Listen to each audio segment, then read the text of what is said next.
পনির কাবলি ছোলা আলু দিয়ে আমি একটা রেসিপি করব।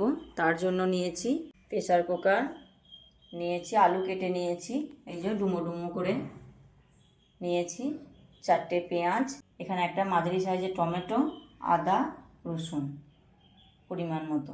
এখানে নিয়েছি কাবলি ছোলা, 3-4 ঘন্টা আগে আমি ভিজিয়ে রেখেছিলাম, ধুয়ে পরিষ্কার করে নিয়েছি। আর এখানে নিয়েছি এই যে পনির। এখন আমি কাবলি ছোলা প্রেসার কুকারের মধ্যে দিয়ে সিদ্ধ করে নেব। কুকারের মধ্যে আমি কাবলি ছোলাগুলো সিদ্ধ করে নেব।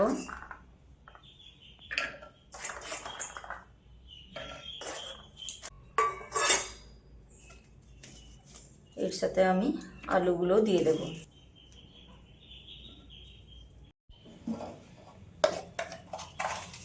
দিয়ে দেবো 1/2 চামচের মতো লবণ, দিয়ে দেবো অল্প একটু হলুদ গুঁড়ো। গ্যাসটা আমি জ্বালিয়ে দেবো, 4 থেকে 5টা সিটি দিয়ে নেব। তো পনিরটা আমি কেটে নেব। পনিরগুলো আমার কাটা হয়েই গেছে। পনিরগুলো আমি এইভাবে কেটে নিয়েছি, এইভাবে কেটে নিয়েছি। খুব ছোটও করিনি, খুব বড়ও করিনি, মিডিয়াম সাইজের কেটেছি। এরপর আমি পেঁয়াজ, এই যে পেঁয়াজ আর টমেটো কেটে নেব। আমি 1.5 চামচের মতো জিরে। এই রান্নাটা আমি বেশি হেজিবিজি মশলা দেবো না, প্লেন মশলা দিয়ে রান্না করব। এখন মশলাটা আমি বেটে নেব। কড়াই বসিয়ে দিয়েছি, কড়াই গরম করতে দিচ্ছি। এটা মিক্সি জার নিয়েছি, এতে আমি পেঁয়াজগুলো কেটে রেখেছি, পেঁয়াজগুলো এখন আমি বেটে নেব। কড়াই গরম হয়ে গেছে, কড়াইয়ে তেল দিয়ে দেব। পনিরের মধ্যে অল্প লবণ, অল্প একটু হলুদ গুঁড়ো মাখিয়ে নেব, দিয়ে দেবো তেলের মধ্যে, তাহলে তেলটা ছিটকাবে না।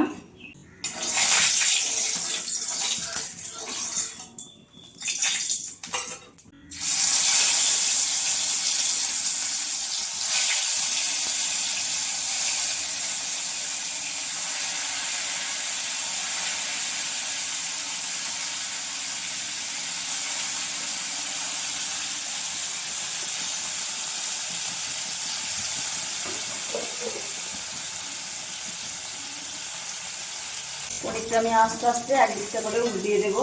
পনিরটা খুব ভালো, খুব নরম, অরিজিনাল পনির হলে খুব নরম হয়। আর যেগুলো ময়দা পাইলে পনির যদি ভালো না হয় সেই পনির শক্ত হয়, কিন্তু এই পনিরটা খুবই ভালো, ওই জন্য পনিরটা খুব নরম।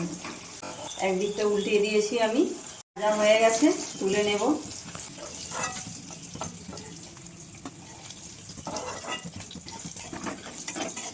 পনিরটা আমি এইরকম করে ভেজে নিয়েছি। আবার একটু তেল দিয়ে দেব, দেব পেঁয়াজ বাটা,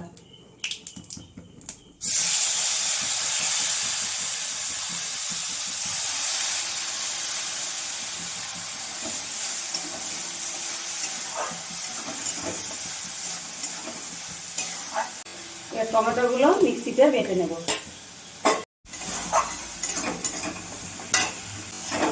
পেঁয়াজ ভাজা হয়ে গেছে, পেঁয়াজ থেকে তেল ছেড়ে দিয়েছে। এরপর দেব আমি আদা জিরে রসুন বাটা, বেটে রেখেছিলাম শিলে, দিয়ে দেবো। একটা ধুয়ে 1 লিটার জল দিয়ে দেবো। দিয়ে দেবো হলুদ গুঁড়ো, লঙ্কার গুঁড়ো, ধনের গুঁড়ো পরিমাণ মতো আমি দিয়ে দিয়েছি। দিয়ে দেবো অল্প একটু কাশ্মীরি লঙ্কার গুঁড়ো। সব মশলা আমি ভালো করে কষিয়ে নেব। দিয়ে দেবো বেটে রাখা টমেটো, টমেটোটা দিয়ে আমি আবারও কষিয়ে নেব। অনেক সুন্দর আমি ভালো করে মশলা কষিয়ে নিয়েছি। দেখো কলাইটা কতটা সিদ্ধ হয়ে গেছে, দেখতে হবে।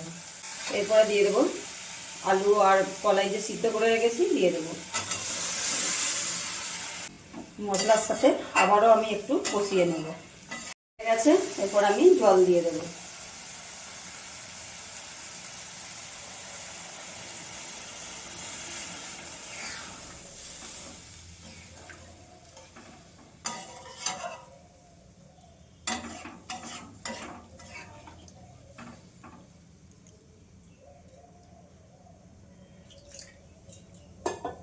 বেশি জল দেব না, কেননা সব সিদ্ধ আছে।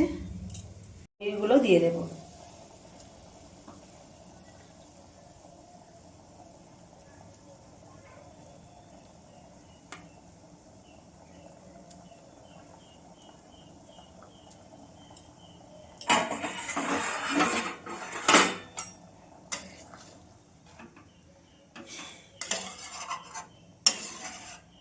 এইভাবেই রান্না করে খেয়েছে, একবার এইভাবে রান্না করে খেয়ে দেখবে বন্ধুরা।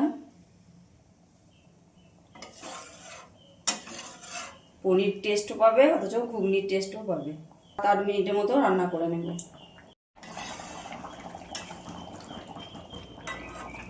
রান্নাটা আমার হয়ে গেছে।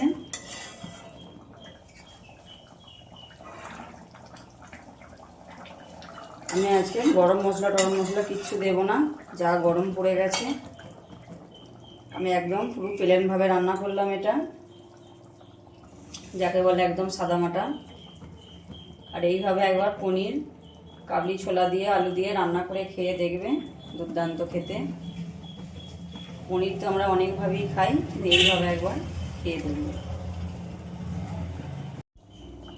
আর আমার রেসিপি যদি ভালো লেগে থাকে, আমার চ্যানেলটি সাবস্ক্রাইব করে দিয়ে সকল বন্ধুরা আমার পাশে থেকো, আমাকে একটু ভালোবাসা দিও। তোমরাও এই গরমে ভালো থেকো, সুস্থ থেকো।